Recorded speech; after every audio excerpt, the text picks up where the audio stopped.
بسم اللہ الرحمن الرحیم۔ السلام علیکم ورحمۃ اللہ وبرکاتہ۔ ناظرین، پی سی بی اردو سے آپ کو خوش آمدید کہتا ہوں، اور میں ہوں آپ کا ہوسٹ حافظ محمد مامون اصغر۔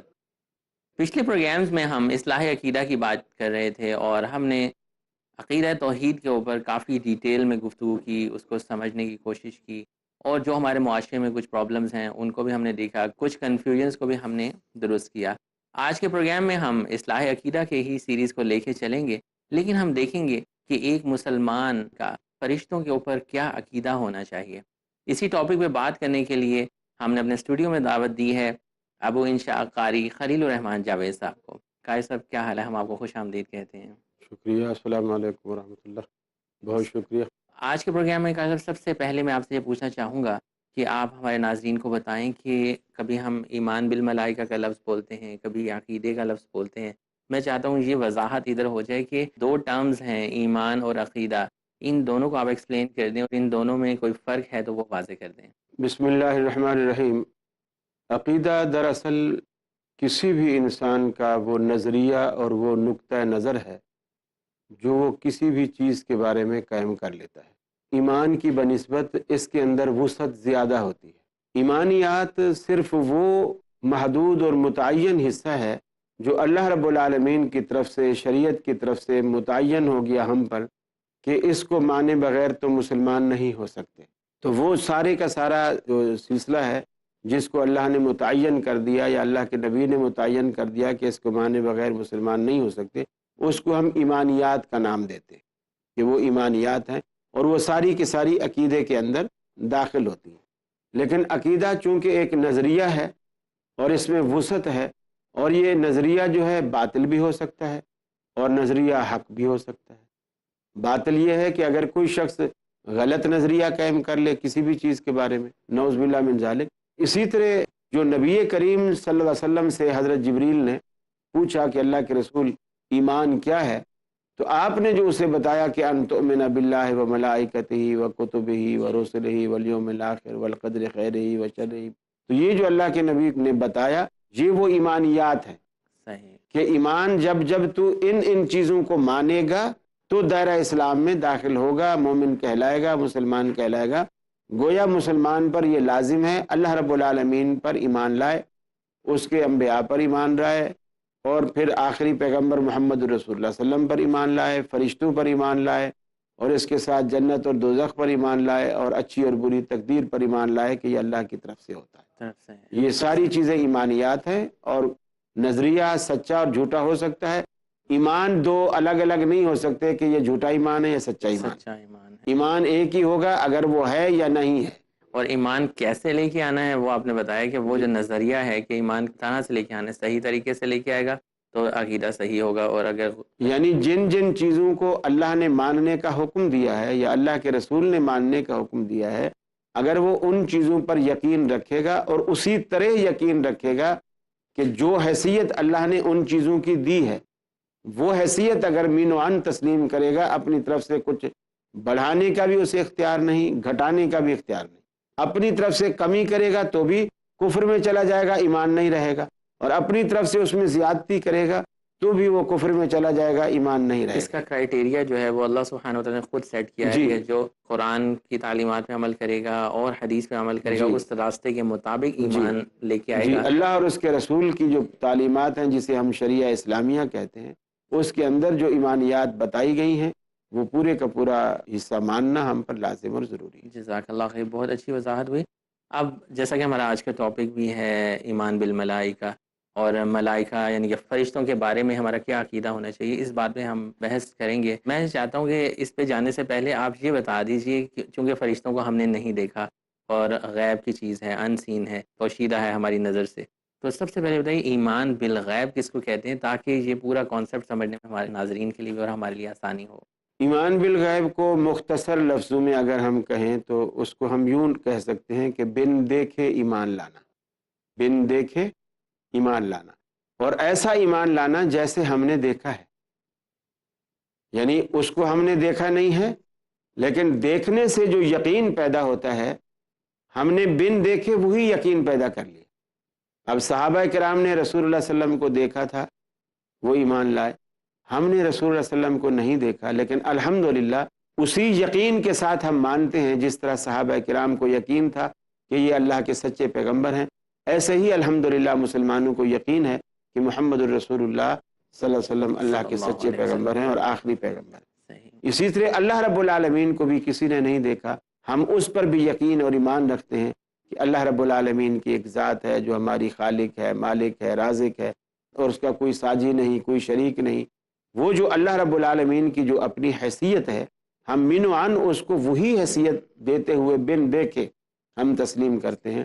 جنت کو بھی ہم نے نہیں دیکھا، دوزخ کو بھی ہم نے نہیں دیکھا، اور ساری چیزیں جو آنے والی ہیں جی ہاں نظروں سے اوجھل ہیں، اور اللہ کے نبی نے ہمیں بتلایا اور ان کی پیشین گوئی فرمائی، ہم سب کو مانتے ہیں کہ یہ واقعی اسی طرح سچ ہے جس طرح کہ یہ چیزیں ہو چکی ہیں۔ اور یہی وجہ ہے کہ اللہ نے قرآن مجید میں تقریباً قیامت کے جتنے واقعات بیان فرمائے ہیں وہ صیغہ ماضی کے ساتھ فرمائے ہیں، حالانکہ قیامت تو آنے والی ہے، لیکن صیغہ ماضی کے ساتھ اس لیے بیان فرمائے کہ جس طرح ایک چیز ہو چکی ہوتی ہے، وقوع پذیر ہو چکی ہوتی ہے، اور پھر لوگوں کو اس کا پتہ ہوتا ہے، پھر جو لوگ اس پر ایمان لاتے ہیں اور یقین کرتے ہیں، تو اس طرح یعنی مسلمان جو ہے اس کو مانے، اور اس طرح مسلمانوں کو اس پر یقین ہونا چاہیے جیسے یہ آنے والا نہیں بلکہ آ چکا ہے۔ جزاک اللہ خیر، آپ نے اللہ سبحانہ و تعالیٰ کی بات کی، جنت و دوزخ کی آپ نے بات کی۔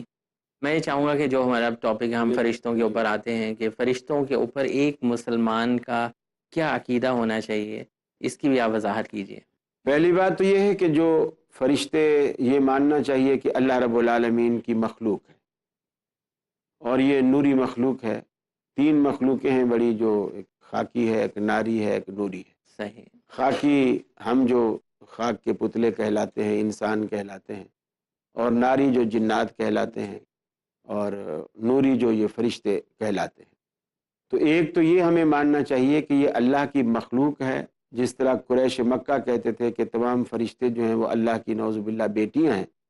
یہ عقیدہ ہمیں نہیں رکھنا چاہیے، بلکہ اللہ رب العالمین کی ایک مخلوق ہے، اور ایسی فرما بردار مخلوق ہے جو اللہ رب العالمین کی نافرمانی، قرآن کہتا ہے کہ لا یعصون اللہ ما امرہم ویفعلون ما یؤمرون، اللہ کی نافرمانی نہیں کرتے، اور جو اللہ رب العالمین انہیں حکم دیتا ہے اس کو فوراً بجا لاتے ہیں۔ سبحان اللہ۔ ایک بات یہ۔ دوسری بات یہ کہ جو معروف اور مشہور فرشتے ہیں جن کے اللہ نے نام لیے ہیں، جیسے جبرائیل علیہ السلام ہیں، میکائیل ہیں، اسرافیل ہیں، اس طرح جو ملک الموت ہے، اگرچہ لوگ اس کا نام جو لوگوں میں معروف اور مشہور ہے وہ اسرائیل مشہور ہے، اسرائیل، بالکل۔ اور مجھے نہیں معلوم کہ لوگوں میں یہ نام کہاں سے آیا اور کیسے مشہور ہوا، کیونکہ قرآن مجید میں یا احادیث میں یہ نام نہیں ملتا، اور جہاں بھی ملتا ہے ملک الموت ملتا ہے، یعنی موت کا فرشتہ، وہ فرشتہ جس کے ہاتھ سے اللہ رب العالمین کسی کے مرنے کا کام لیتا ہے۔ تو ملک الموت جو ہے وہ بھی ایک معروف نام ہے۔ اسی طرح ایک مالک نام کا فرشتہ ہے جو اللہ رب العالمین نے جہنم کا دروغہ بنا کے رکھا ہے اور اس پہ کاربند ہے۔ اور کچھ فرشتے ایسے ہیں جو اللہ رب العالمین نے ماں کے بطن میں جب بچہ 4 ماہ کا ہو جاتا ہے تو اللہ رب العالمین ان فرشتوں کی یہ ڈیوٹی ہے کہ وہ وہاں اللہ رب العالمین کے حکم سے اس کی تقدیر، اچھا ہوگا، برا ہوگا، نیک ہوگا، بد ہوگا، غریب ہوگا، امیر ہوگا، کتنی عمر پائے گا، کیا کرے گا، اس کی زندگی اس کے مطابق چلتی رہتی ہے۔ وہ بھی معروف فرشتے ہیں۔ کچھ فرشتے وہ ہیں جو اللہ رب العالمین نے ہمارے کندھوں پر بٹھا رکھے ہیں، جنہیں ہم کرامن کاتبین کہتے ہیں، اور یہ بھی ہمیں ماننا چاہیے کہ ان فرشتوں کے ذمے جو اللہ نے ڈیوٹی لگائی ہے، یہ فرشتے اپنی ڈیوٹی انجام دے رہے ہیں۔ بلکہ قرآن تو یہاں تک کہتا ہے ما یلفظ من قول الا لدیہ رقیب عتید، کہ تمہارے منہ سے نکلنے والا ایک ایک حرف اللہ رب العالمین کے یہ فرشتے اسے ریکارڈ کر رہے ہیں۔ یہ ہر ایک چیز ہماری ریکارڈ ہو رہی ہے۔ بلکہ قرآن مجید میں ایک دوسری جگہ اللہ نے فرمایا کہ فمن یعمل مثقال ذرۃ خیرا یرہ ومن یعمل مثقال ذرۃ شرا یرہ، کہ اگر کسی نے رائی کے دانے کے برابر بھی کوئی نیکی کی ہوگی اللہ اسے دکھلائے گا روز آخرت، اور جس نے رائی کے دانے کے برابر کوئی بدی کی ہوگی اللہ اسے بھی دکھلائے گا۔ یہ دکھلائے جانے کا جو مطلب نکلتا ہے وہ یہ نکلتا ہے گویا ہماری پوری زندگی کو فلمایا جا رہا ہے، ریکارڈ کیا جا رہا ہے۔ ریکارڈ الگ چیز ہے، ریکارڈ تو صرف سنوایا جا سکتا ہے، اور یہ جو فلمایا جا رہا ہے، فلمانے کا مطلب یہ ہے کہ اللہ کہتا ہے خیرن یرہ شرن یرہ، کہ اللہ اس چیز کو دکھلائے گا جو تم یہاں کرو گے۔ گویا ہماری پوری ویڈیو اللہ رب العالمین کے مقرب فرشتے بنا رہے ہیں، اور ہماری زندگی کا ایک ایک انگ فلمایا جا رہا ہے، اور اس طرح محفوظ ہے۔ زبان بھی جو بول رہی ہے لکھا جا رہا ہے۔ اسی طرح جو زبانیں انسانوں کی چلتی ہیں اور قطر قطر بولتی چلی جاتی ہیں، اور ان کو یہ معلوم نہیں ہوتا کہ وہ کیا کہہ رہے ہیں، کیا کہنا چاہیے، کیا نہیں کہنا چاہیے، یہ سوچے بغیر کہتے چلے جاتے ہیں، اور انہیں اس بات کا اندازہ اور احساس نہیں ہوتا کہ ہر چیز ریکارڈ ہو رہی ہے۔ تو اللہ رب العالمین پھر اس کے بارے میں باز پرس بھی کرے گا۔ تو یہ فرشتوں پر ایمان اور یقین ہونا چاہیے کہ یہ اوصاف اللہ رب العالمین نے ان کو عطا کیے ہیں۔ فرشتوں کے اوصاف کے بارے میں ہم گفتگو کا سلسلہ جاری رکھیں گے۔ ناظرین، یہاں پہ وقت ہوا چاہتا ہے چھوٹی سی بریک کا، دیکھتے رہیے گا پیس ٹی وی اردو۔ السلام علیکم ورحمۃ اللہ وبرکاتہ۔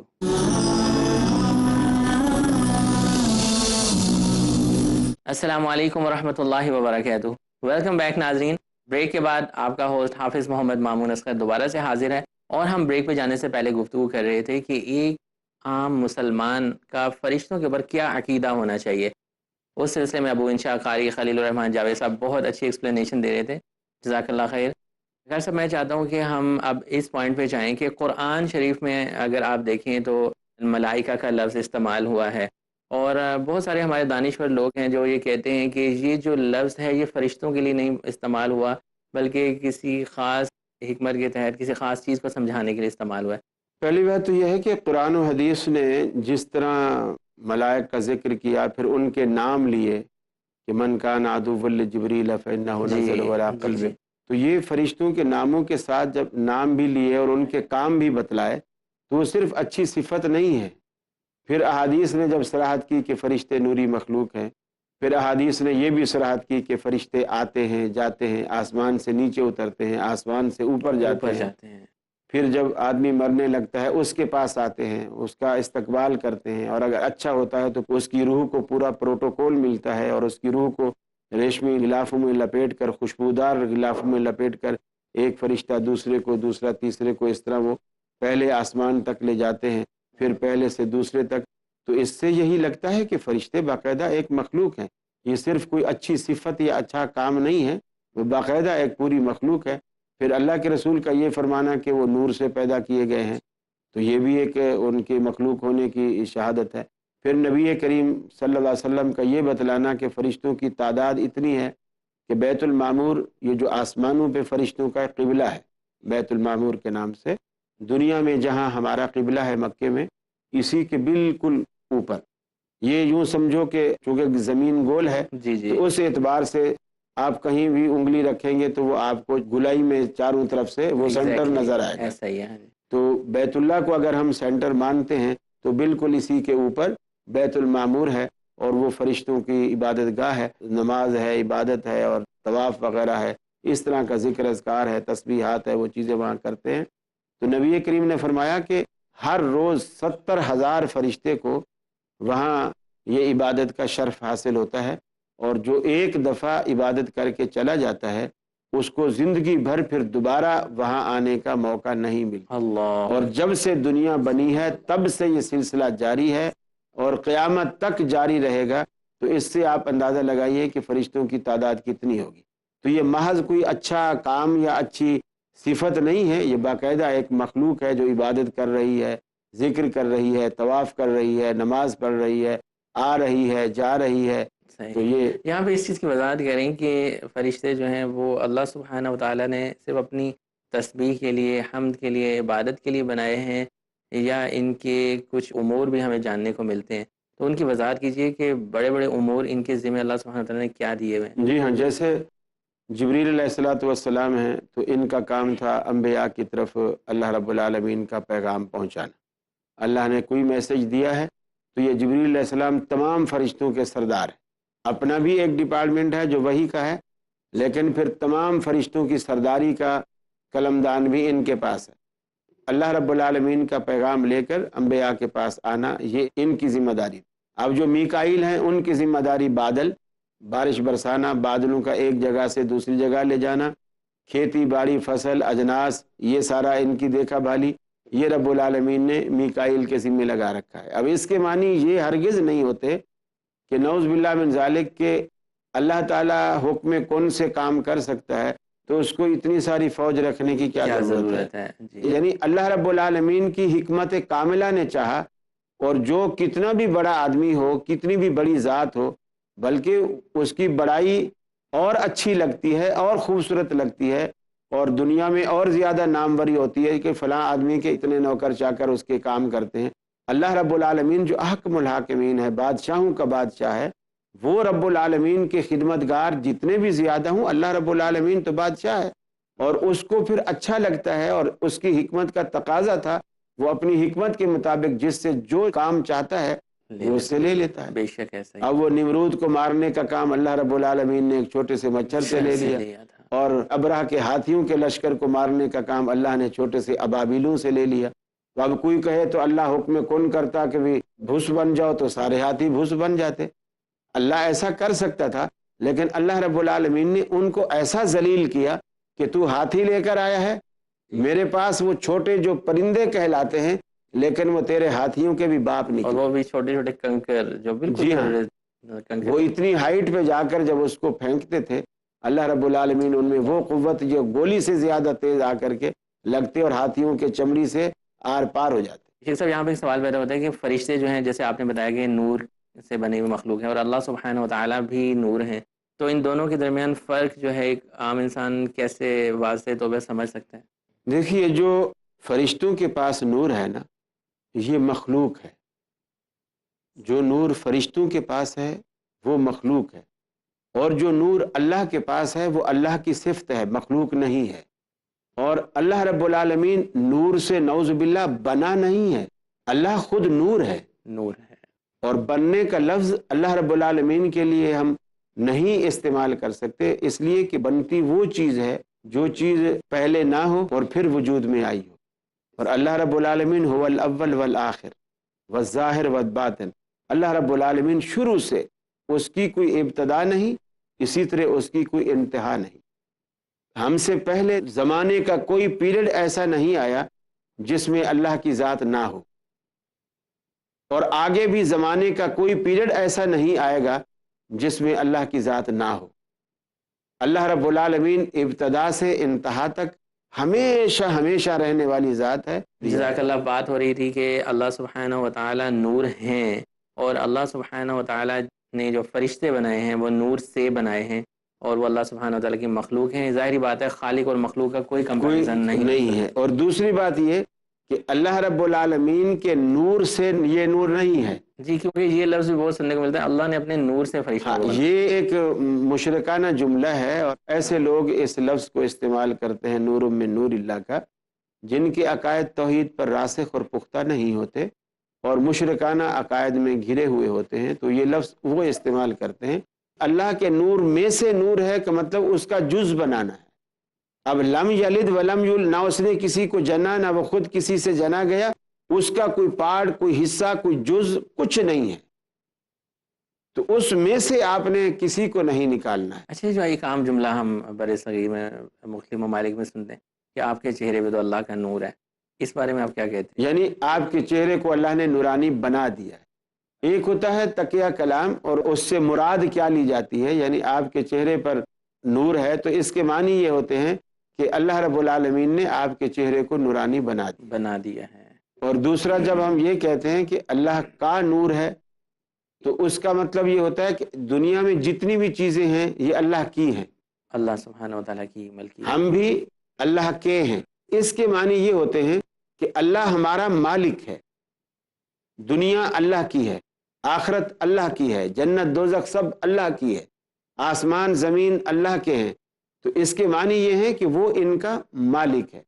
اب کسی کے چہرے پر اللہ نے نور ڈال دیا ہے، یا اللہ کا نور سے مراد اگر وہ یہ لیتا ہے کہ اللہ کے نور میں سے نور ہے، تو پھر تو یہ وہی بات ہے مشرکانہ عقیدے والی، اور اگر اس سے مراد وہ یہی لیتا ہے کہ اللہ نے اس کے چہرے کو نورانی بنا دیا ہے، جی، تو پھر اس میں کوئی حرج نہیں ہے۔ یہاں پہ ایک اور پوائنٹ کلیئر کر دیں، پھر ہم نیکسٹ بات پہ چلیں گے، نیکسٹ موضوع پہ چلیں گے کہ فرشتوں کے علاوہ کوئی اور ایسی مخلوق تو نہیں جو نور سے بنی ہو؟ اور کوئی ایسی مخلوق نہیں جو اللہ رب العالمین نے نور سے بنائی ہو، اور اللہ رب العالمین نے انسان کو ساری مخلوقات سے بڑا رتبہ دیا ہے۔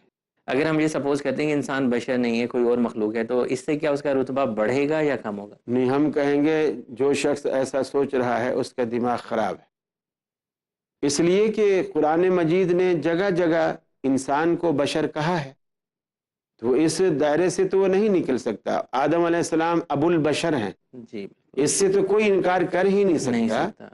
آدم علیہ السلام جو ہمارے باپ ہیں، وہ جب ابو البشر ہیں، یعنی تمام بشریت کے باپ ہیں، ساری انسانیت وہاں سے چلی ہے، وہ انسانیت کا منبع ہے، وہ سب کے باپ ہیں۔ بشریت سے انکار کا مطلب یہ ہے کہ وہ یہ کہہ رہا ہے کہ وہ آدم کا بیٹا نہیں ہے۔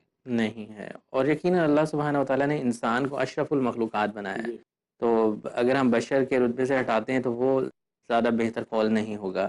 یہ بتائیے کہ فرشتوں کے بارے میں گفتگو چل رہی ہے اور ہم جان رہے ہیں، ہمارے ناظرین کو یہ بتاتے چلیں کہ ان کی جو جنس ہے، جینڈر جو ہوتی ہے فرشتوں کی، وہ کیا ہوتی ہے؟ کیونکہ نبی صلی اللہ علیہ وسلم کے دور میں بہت سارے لوگ کہتے تھے کہ فرشتے جو ہیں وہ اللہ سبحانہ و تعالیٰ کی بیٹی ہیں، نعوذ باللہ۔ ابھی بھی آج کل اس قسم کی کچھ باتیں ہوتی ہیں، آپ اس سے دیکھیے، وضاحت یہ فرشتے ایک ایسی مخلوق اللہ نے بنائی ہے، یہ بھی اللہ کی قدرت کے شاہکار ہیں، یعنی ایسی مخلوق رکھی ہے، نہ ان کو بھوک لگتی ہے، نہ پیاس لگتی ہے، نہ کھاتے ہیں، نہ پیتے ہیں، نہ شادی کی ضرورت ہوتی ہے، اور نہ بوڑھے ہوتے ہیں، نہ بیمار ہوتے ہیں۔ یعنی یہ ایک ایسی مخلوق ہے کہ آپ انسان سے اس کو قیاس نہیں کر سکتے، بالکل الگ تھلگ۔ پھر اللہ رب العالمین نے جب ان میں شادی کا سلسلہ نہیں رکھا، نسل بڑھانے کا کوئی سلسلہ نہیں رکھا، تو پھر ان میں مرد عورت کا بھی سلسلہ نہیں رکھا، کیونکہ یہ چیزیں تو جب ہی پیدا ہوتی ہیں جب آگے نسل بڑھانی ہو۔ بہت شکریہ، باتیں تو بہت انٹرسٹنگ اور دلچسپ چل رہی ہیں، لیکن ناظرین وقت ہمیں اجازت نہیں دے رہا۔ انشاءاللہ نیکسٹ پروگرام میں، آنے والے پروگرام میں، ہم اسی ٹاپک کو، یعنی کہ ایک مسلمان کا فرشتوں کے بارے میں کیا عقیدہ ہونا چاہیے، اس بات پہ گفتگو کا سلسلہ جاری رہے گا۔ دیکھتے رہیے گا پیس ٹی وی اردو۔ اپنا خیال رکھیے گا۔ السلام علیکم ورحمۃ اللہ وبرکاتہ۔